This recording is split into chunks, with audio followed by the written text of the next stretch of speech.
الذي تساءلون به والأرحام إن الله كان عليكم رقيبا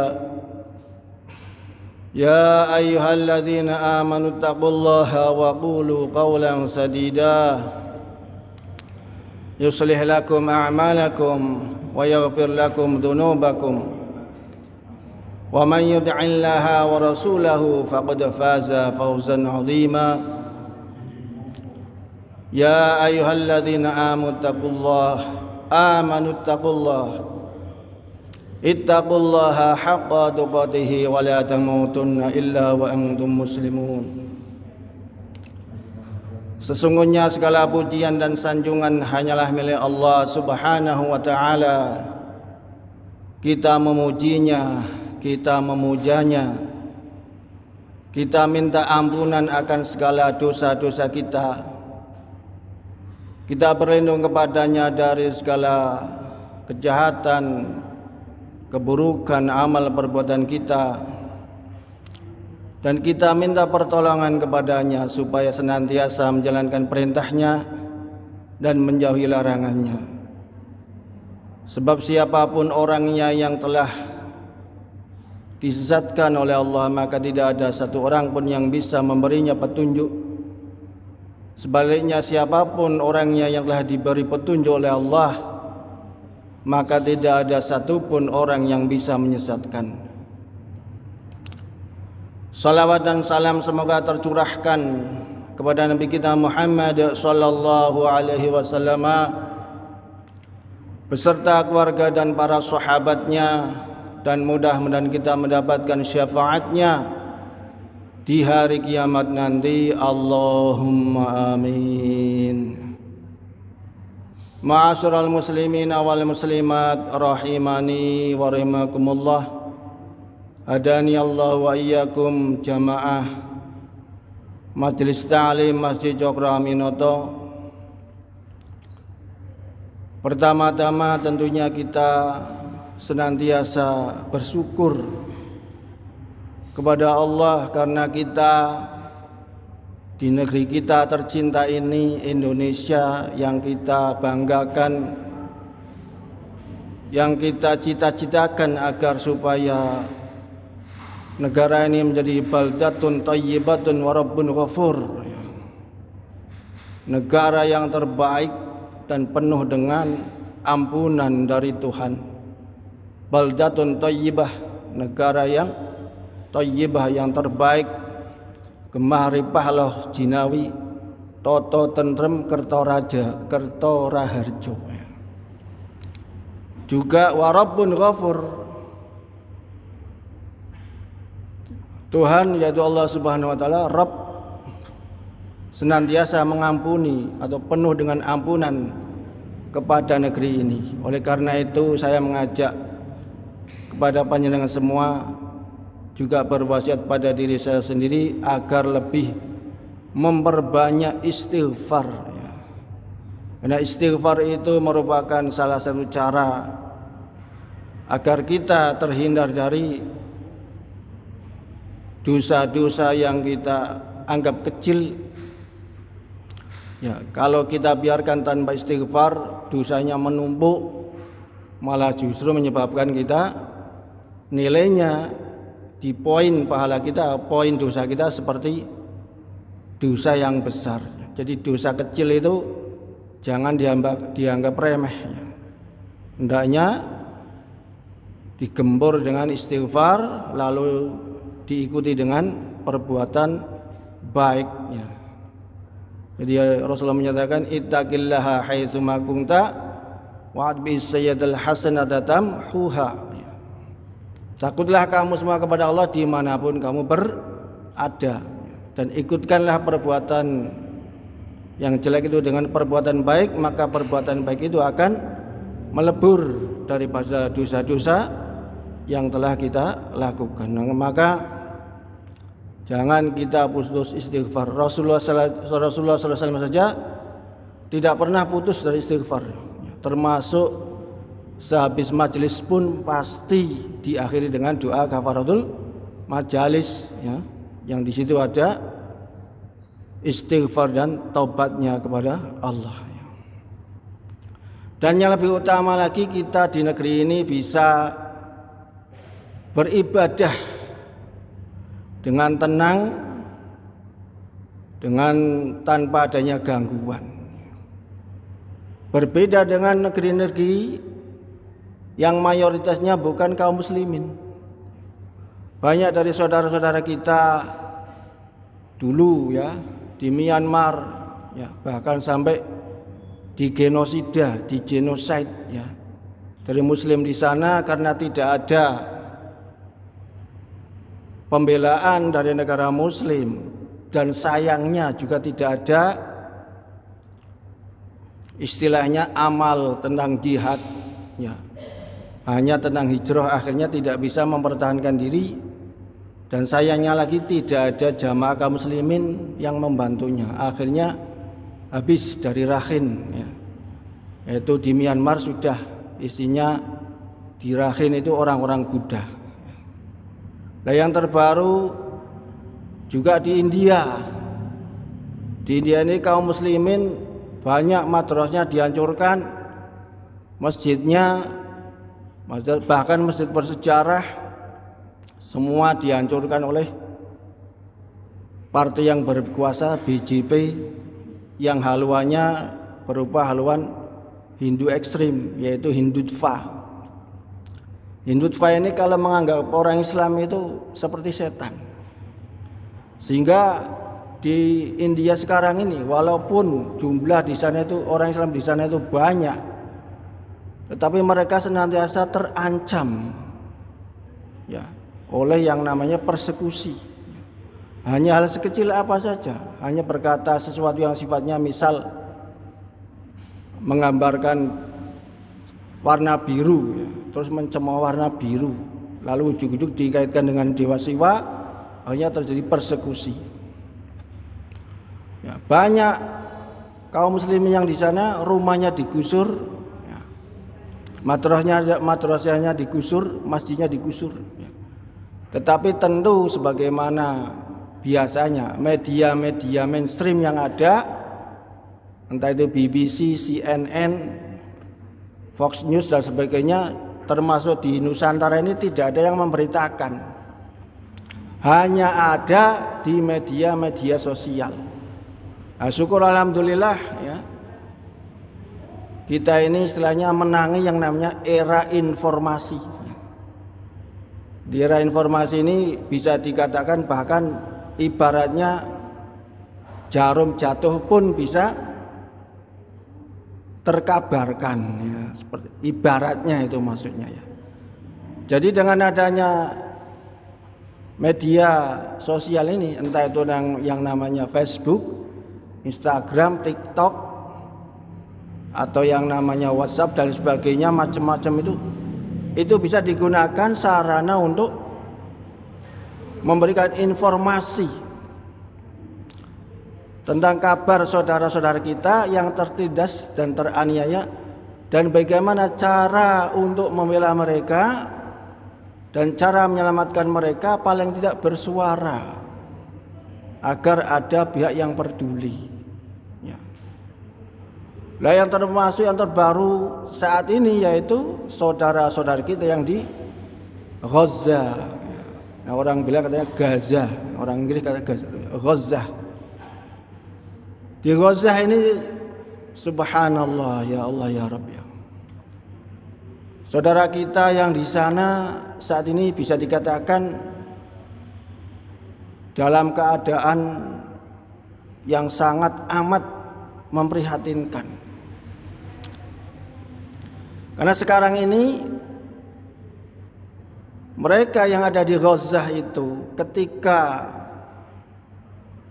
tanggal 7 Oktober di mana saat itu Harakah Muqawamah Al-Islamiyah atau yang disebut Hamas sendiri merupakan gerakan perlawanan Palestina yang didirikan oleh beberapa kabairul ulama ya, itu diinisiasi oleh Rabithah Alam Islami, solidaritas dunia Islam.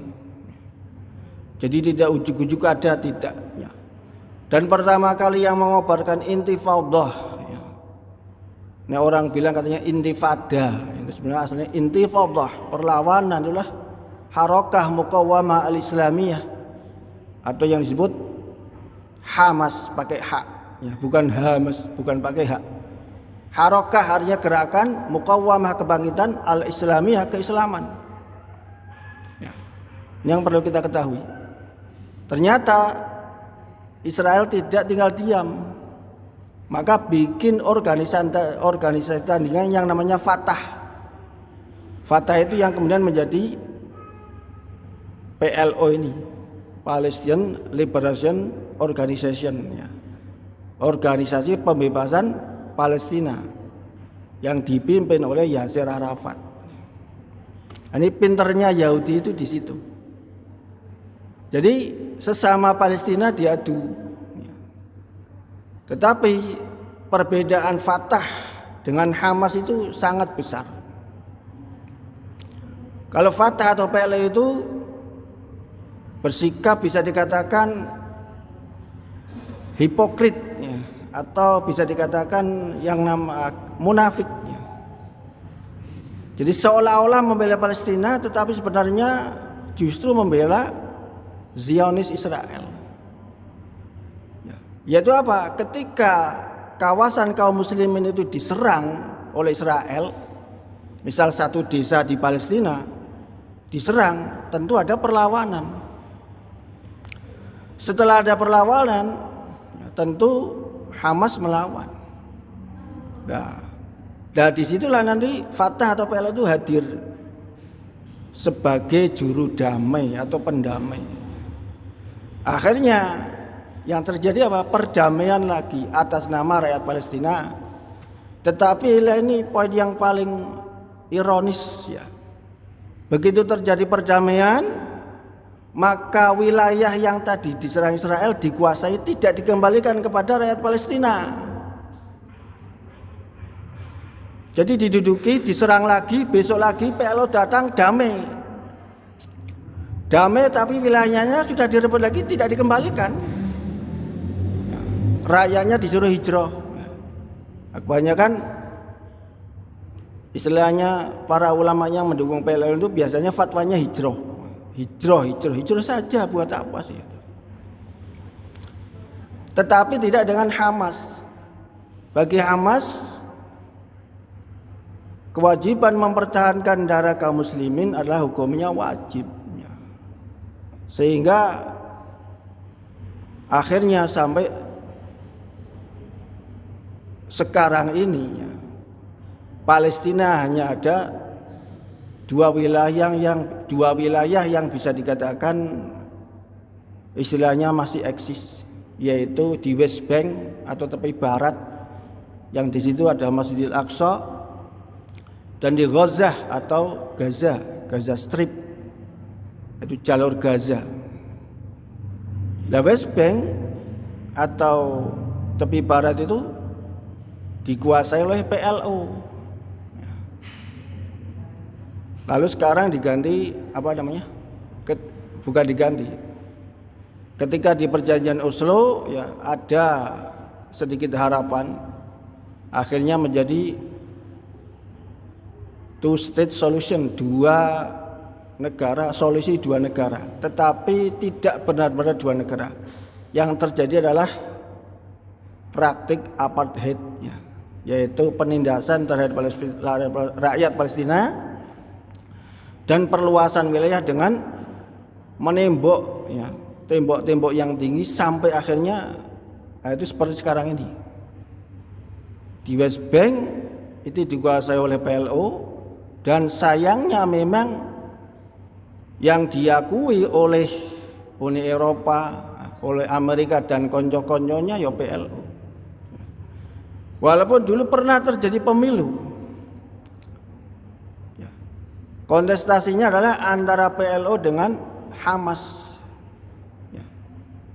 dan qadarullah terakhir, ya, pemilu terakhir Palestina itu yang memenangkan pemilu adalah Hamas.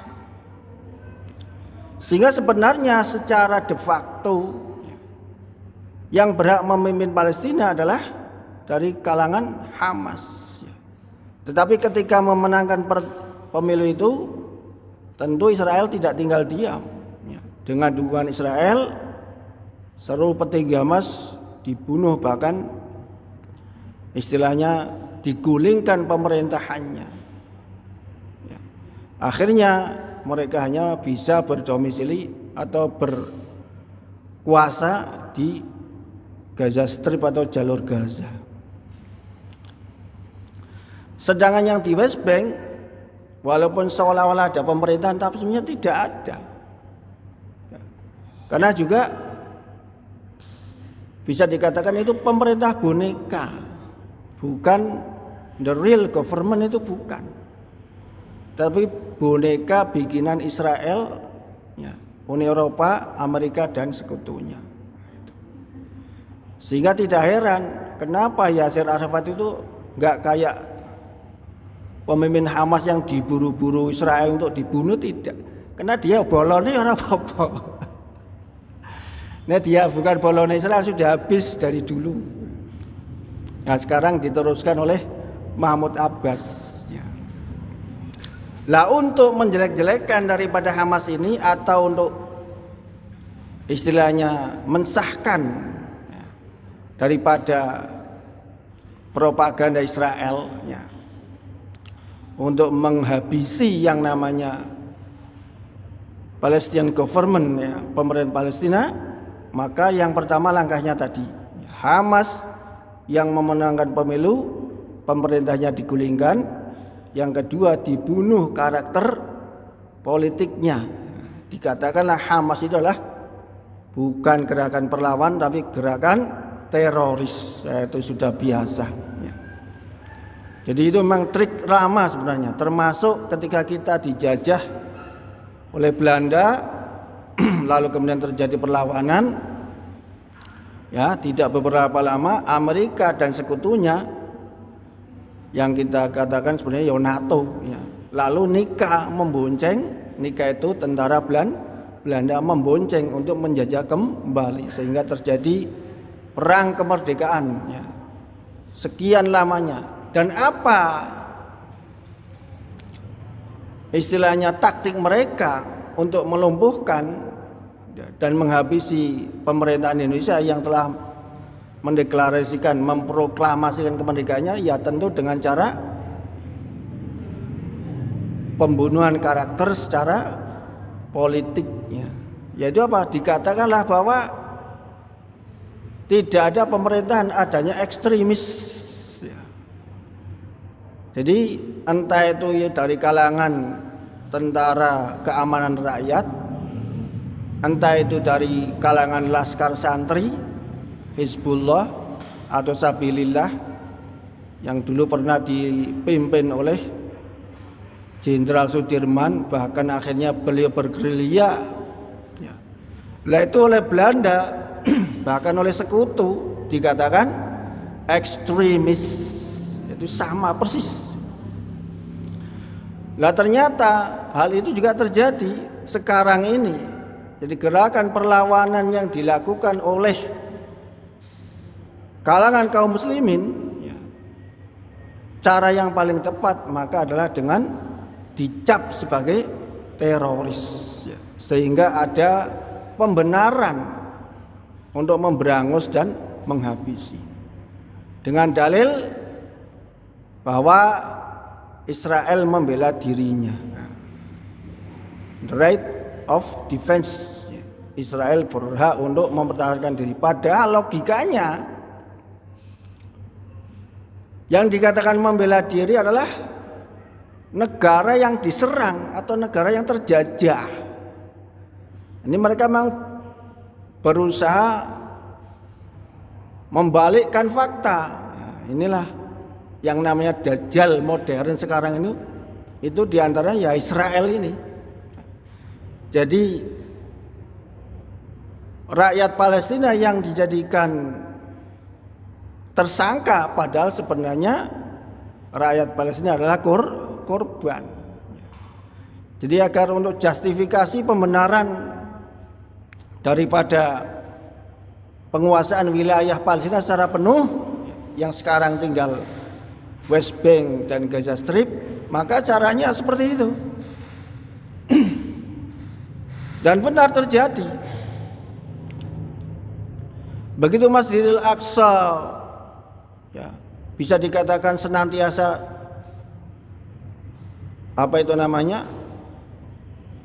dirampas bagian-bagiannya, yang tadinya kaum muslimin mau sholat leluasa, ya, mau tarawih leluasa, itu pasti tiap Ramadan pasti diganggu, pasti diserang. Itu bisa dipastikan ya, tiap-tiap tahun sekarang ini.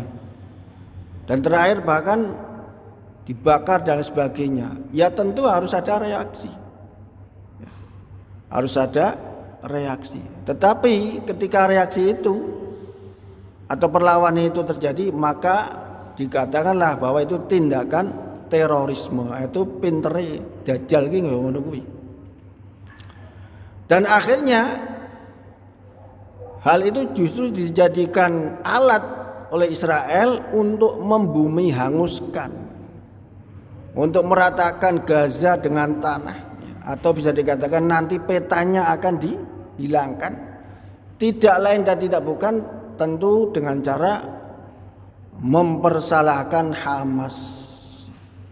Dan dengan alasan itu bisa membumi hanguskan, bahkan bisa secara terang-terangan membantai, ya, membunuh rakyat yang tidak bersalah.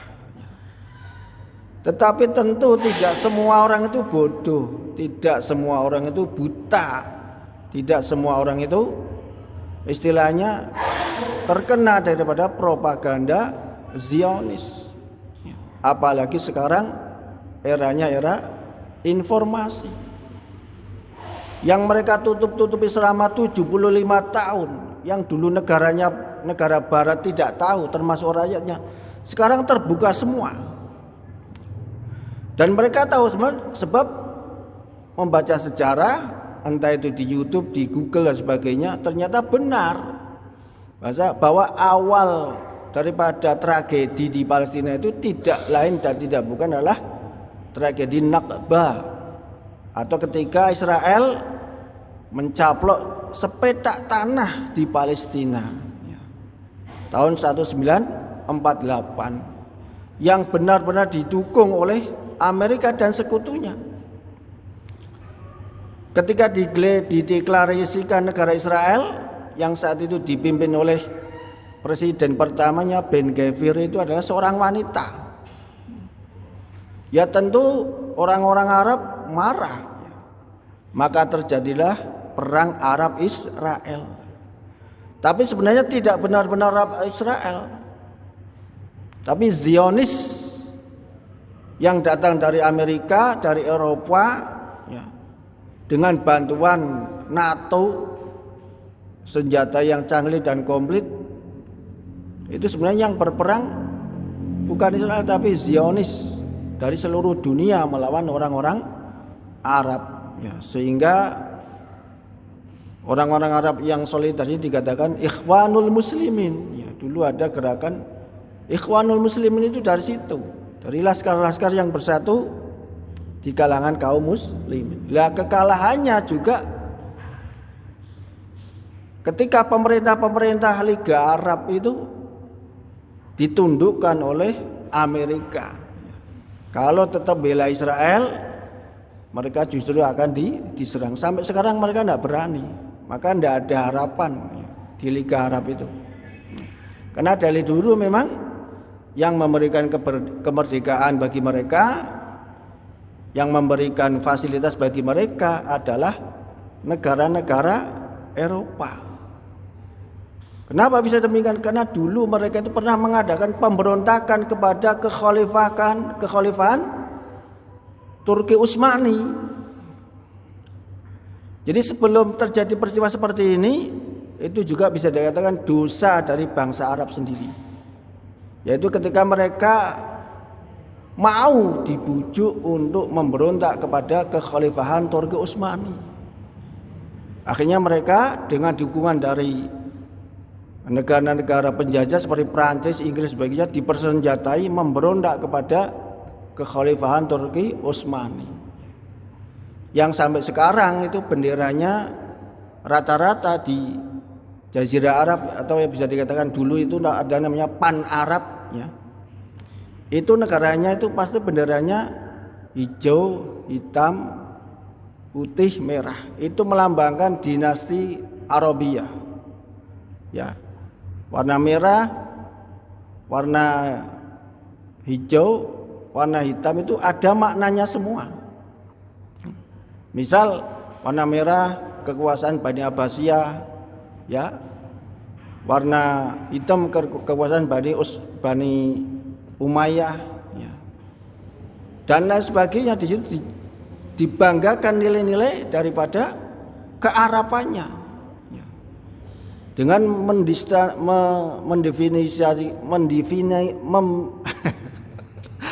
mendefinisikan diri sebagai terah daripada istilahnya dinasti Islam Arab gitu. Utsmaniyah, Abbasiyah itu kan itu. Nah, itu disokong oleh pemerintah penjajah, ya. Dan mereka diberi pengakuan kemerdekaan, ya. Yang dulunya di bawah kekhalifahan Turki Utsmani, setelah mereka memberontak, ya, hanya diberi pengakuan. Tanpa sadar di belakang hari justru mereka dijajah oleh negara tersebut. Ya. Dijajah, apa katanya, tidak ada kemerdekaan tapi terjajah. Dan pada akhirnya negara Israel yang dicita-citakan langsung di-move-kan, yaitu sasarannya adalah Palestina. Jadi kenapa sampai sekarang Liga Arab itu tidak mau bela Palestina? Karena dulu-dulunya seperti itu. Jadi bisa dikatakan sebenarnya juga dosa bangsa Arab juga ketika mereka memberontak ke kekhalifahan Turki Utsmani. Dan itu kemudian melemahkan kekhalifahan Turki Utsmani sehingga tidak ada kekuatan bagi Turki Utsmani untuk melawan bangsa Eropa. Yang saat itu mereka juga menjajah seluruh dunia, termasuk di Indonesia ini dengan tiga jargon mereka, 3G itu, ya kan, glory, gospel, dan God, ya. Kejayaan, kekayaan, dan Tuhan. Nah, itu bisa dikatakan itu era perang salib modern. Ya sampai sekarang ini sebenarnya. Sampai sekarang ini, termasuk yang terjadi di Palestina sekarang ini, ya, mereka menggaungkan yang namanya demokrasi. Bahwa kenapa negara Israel harus eksis di Middle East, di Timur Tengah, supaya demokrasi bisa berjalan. Itu alasannya seperti itu. Padahal itu justru bertolak belakang dengan yang namanya demokrasi. Itu justru hipokrasi atau kemunafikan. Nah, demokrasi kan bebas, ya, kebebasan, kemerdekaan, ya, hak yang sama. Ternyata tidak, ya. Nah, itu yang terjadi adalah hipokrasi. Sampai sekarang ini, ya, karena Zionis Israel itu merasa didukung Amerika, bahkan terbaru Amerika menyumbangkan tax dolarnya, ya, pajak dari Amerika mereka sumbangkan untuk kepentingan Israel, menyuplai bom, menyuplai senjata, peralatan tempur, dan inna lillahi wa inna ilaihi rajiun, untuk membunuh rakyat Palestina yang tidak berdosa. Banyak bayi, banyak anak-anak, banyak wanita yang terbunuh. Dan sasarannya bukan Hamas, tapi memang yang ditargetkan itu penduduk sipil. Dengan tujuan apa? Ethnic cleansing, pembersihan etnis. Jadi agar supaya nanti di kawasan Palestina tidak ada yang namanya etnik Palestina, Arabian Palestina, itu Arab Palestina, supaya tidak ada. Maka sasarannya tentu rumah sakit, kemudian juga tempat daripada yang namanya pengungsian atau refugee camp. Nggak peduli mau itu milik PBB atau UN, United Nation, ya. nggak ada urusan, tetap dibom karena tujuannya memang itu, ethnic cleansing dan genocide, ya. Pembersihan etnis dan pembantaian. Nah, itu. Sehingga bisa dikatakan yang namanya Israel ini memang Dajjal, sebelum nanti muncul Dajjal Kubro, ya Israel ini bisa memutarbalikkan fakta. Yang hak dikatakan batil, yang batil dikatakan hak. Victim atau korban dikatakan tersangka, sementara tersangka malah menyatakan dirinya sebagai korban dengan menyatakan kami korban terorisme daripada Hamas. Padahal Israel itu 75 tahun mereka menteror, membunuh selama 75 tahun tiap harinya kepada rakyat Palestina untuk mengambil daripada rumah dan tanah rakyat Palestina. Mereka tidak dikatakan sebagai teroris, tidak dikatakan sebagai genociders atau apa, tidak. Nah, itulah. Lah alatnya ya, adalah media massa. Sekarang ini ya BBC, CNN, ya, CBS, ANBC dan sebagainya, media mainstream sekarang ini. Dan sayangnya kulai berita, urusan berita dari luar negeri itu biasanya TV-TV nasional pun daripada media-media berita yang kepunyaan Yahudi itu. Akhirnya sampai ke kita bisa jadi lain. Ya. Maka tidak heran kalau di Indonesia pun ada Zionis Indonesia. Sekarang ini bahkan menampakkan giginya. Bahkan yang terbaru kemarin itu bahkan ada dari kalangan ngakunya si Muslim, yaitu Panji Gumilang. Bahkan sampai mengundang semua yang pro Israel ke dalam pesantrennya. Jadi yang harus diketahui sekarang ini bahkan Mossad itu agen rahasia Israel itu sekarang banyak yang berkeliaran di Indonesia. Bisa mengatasnamakan yang namanya influencer, wartawan dan lain sebagainya. Nah, itu. Maka disinilah kita harus berperan. Karena bagaimanapun Rasulullah SAW menyatakan la yu'minu ahadukum hatta yuhibba li akhihi ma yuhibbu li nafsihi. La yu'minu, tidak sedang atau akan beriman. Jadi pakai fi'il mudhari. Fi'il mudhari itu punya makna hal atau istiqbal, sedang atau akan. Nah, kalau fi'il mudhari amana, beriman. Kalau yu'minu, la yu'minu, tidak akan atau tidak sedang beriman. Ahadukum, salah seorang kamu semua, hatta yuhibba li akhihi, sehingga yang mencintai saudaranya ma yuhibbu li nafsihi, sebagaimana mencintai dirinya sendiri. Yang dimaksud saudaranya siapa? Rasulullah menegaskan al muslim akhul muslim. Orang Islam itu saudaranya orang Islam. La ukhuwah Islamiyah inilah yang didasarkan pada hadis ini, al muslim akhul muslim. Orang Islam itu saudaranya orang Islam. Jangan sampai kita dicap oleh Rasulullah Sallallahu Alaihi Wasallam sebagai orang yang tidak sedang beriman. Kenapa? Melihat saudara-saudara kita ditindas, dihina, bahkan dibantai, diam, tidak ada respon, tidak ada bantuan dalam segi apapun. Yang demikian ini bahkan Rasulullah menyatakan berlepas diri darinya. Dengan jelas Rasulullah menyatakan ana bariun an kulli muslimin yuqimu bainal musyrikin.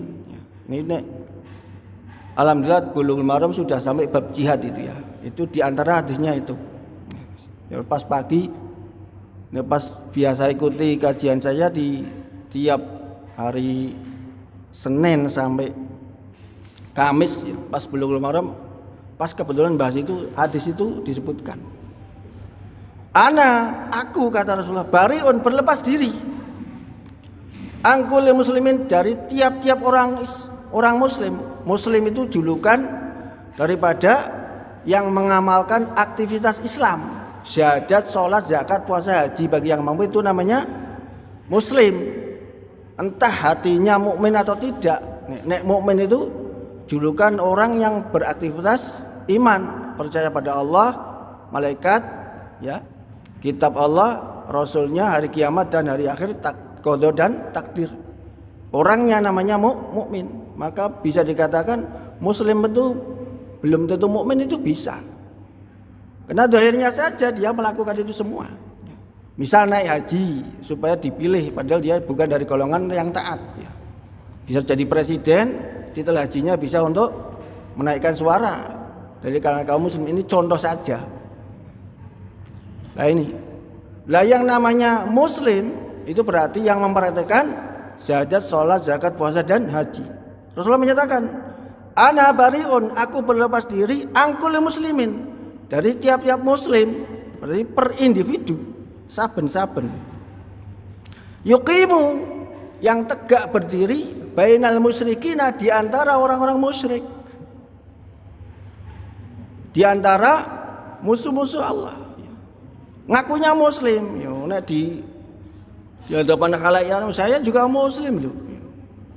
Atau punya channel YouTube atau apa, Instagram atau apa, saya juga muslim. Tapi kenyataannya justru menyerang Islam, ya. Menyerang kaum muslimin, mendiskreditkan, memojokkan kaum muslimin. Bahkan ketika kaum muslimin dizalimi justru lebih membela orang-orang musyrik, orang kafir. Maka orang yang seperti ini ya, oleh Rasulullah berlepas diri, artinya apa? Tidak diakui sebagai umatnya dan bukan dari golongan kaum muslimin. Maka bagaimanapun caranya, kalau ada kaum muslimin yang dizalimi, harus ada respon. Ya, kalau bisa dengan respon yang dengan harta, silahkan dengan memberikan dukungan harta. Ya, karena memang sudah ditawarkan oleh Allah. Ya ayyuhalladzina amanu hal adullukum an tijaratin tunjikum min adzabin alim tu'minuna billahi wa rusulihi wa tujahiduna fi sabilillahi bi amwalikum wa anfusikum dzalikum khairul lakum in kuntum ta'lamun. Ya ayyuhalladzina amanu, hai orang-orang yang beriman, hal adullukum, adakah kamu semua mau saya tunjukkan tijaratin, dalam satu tijarah itu dagangan atau bisnis. Ya, bisnisnya langsung dengan Allah. Tungjikum, yang menyelamatkan kamu semua min adzabin alim, dari siksa yang pedih. Mau ndak tak kasih bisnis, kata Allah. Wahai orang beriman, yang nanti dengan bisnis itu kamu akan diselamatkan dari siksa yang menyakitkan. Apa? Tu'minuna billahi wa rasulihi, engkau percaya kepada Allah dan Rasulnya. Lalu wa tujahiduna fi sabilillahi, engkau berjuang di jalan Allah, bi amwalikum, dengan harta-harta kamu, wa anfusikum, dan diri-diri kamu. Jadi tawaran beriman kepada Allah dan Rasulnya, berjihad di jalan Allah dengan hartamu. Ya. Kalau tidak bisa harta, wa anfusikum, dan diri-diri kamu, atau bahkan dua-duanya, harta dan juga nyawa. Itu yang dikatakan tijaratin tungjikum min adzabin alim. Tijarah, dagangan, bisnis yang bisa menyelamatkan kamu dari siksa yang pedih. Tu'minuna billah wa rasulihi wa tujahiduna fi sabilillah bi amwalikum wa anfusikum. Dzalikum khairul lakum, yang demikian itu lebih baik bagi kamu semua. In kuntum ta'lamun, jika kamu semua mengetahui. Jika kamu semua mengetahui. Lalu lanjutannya ayat, yaghfir lakum dzunubakum wa yudkhilkum jannatin tajri min tahtihal anhar wa masakinu thayyibatan fi jannati adn. Yaghfir lakum, akan diampuni bagi kamu semua, dzunubakum, dosa-dosa kamu. Jadi ini pahala bagi mereka yang mau berjihad di jalan Allah dengan hartanya atau jiwanya. Yang pertama diampuni dosa-dosanya. Wa yudkhilkum, dan akan dimasukkan kamu semua jannatin, di surga-surga. Kalau jannatun pakai tamar buto satu, mufrad tunggal, jannatun itu pakainya jamak muannas salim. Jannatun, beberapa surga. Pak milih sing ndi? Tajri, yang mengalir min tahtiha, dari bawah surga itu al-anharu, sungai-sungai surga. Wa masakinu thayyibatan, adalah tempat yang terbaik fi jannati adn, di dalam surga tempat menetap atau surga Aden.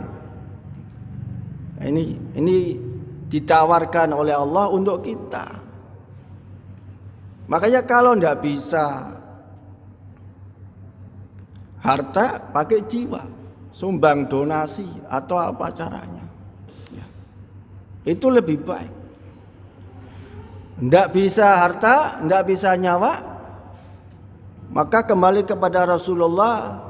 Beliau menyatakan jahidul musyrikina bi amwalikum wa anfusikum wa alsinatikum. Jihadilah, perangilah orang-orang musyrik itu dengan harta kamu, dengan badan kamu, dan dengan lisan-lisan kamu. Paling tidak dengan lisan, suarakan pembelaan kita kepada mereka dan permusuhan kita kepada musuh-musuh Allah. Aqul qouli hadza, mudah-mudahan manfaat dan bisa menjadikan kita sebagai sarana, wasilah, digolongkan sebagai orang-orang yang membela sesama muslim. Kita tutup dengan kafaratul majalis. Bismillahirrahmanirrahim. Subhanakallahumma wa bihamdika asyhadu an la ilaha illa anta astaghfiruka wa atubu ilaik. Wassalamualaikum warahmatullahi wabarakatuh.